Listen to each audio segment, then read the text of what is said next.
At KL, we help you turn your interests into skill sets. KL deemed to be university.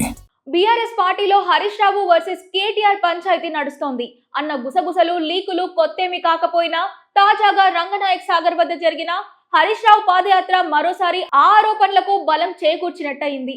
Kaleshwaram project నుండి నీటిని ఎత్తిపోసి ప్రాజెక్టులు నింపాలని, కరువులో రైతన్నలకు నీటిని విడుదల చేయాలని డిమాండ్ చేస్తూ అన్నపూర్ణ సాగర్ నుండి రంగనాయక సాగర్ వరకు మాజీ మంత్రి హరీష్ రావు పాదయాత్ర చేశారు.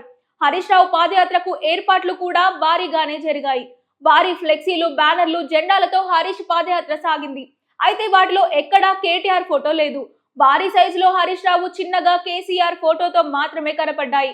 దీంతో ఎంత సిద్దిపేట కేంద్రంగా పాదయాత్ర చేసినా పార్టీకి వర్కింగ్ ప్రెసిడెంట్ గా ఉన్న కేటీఆర్ ఫోటో వేయడం కనీసం ప్రోటోకాల్, బాధ్యత. కానీ కేటీఆర్ ఫోటోను ఎందుకు పక్కన పెట్టినట్లు, కావాలనే ఇలా చేశారన్న అభిప్రాయాన్ని వినబడుతోంది. నిజానికి తాము పార్టీ వర్కింగ్ ప్రెసిడెంట్ గా రాష్ట్రంలో పాదయాత్ర చేస్తాను అని ఇప్పటికీ కేటీఆర్ ప్రకటించారు. జిమ్ లో జాయిన్ అయ్యి రాష్ట్ర వ్యాప్త పాదయాత్రకు సన్నద్ధం కూడా అవుతున్నారు. ఆ మధ్య సంగారెడ్డి జిల్లా రైతాంగానికి అండగా ఉండేందుకు సంగమేశ్వర, బసవేశ్వర ప్రాజెక్టు కోసం పాదయాత్ర చేస్తానని హరీష్ రావు ప్రకటించారు.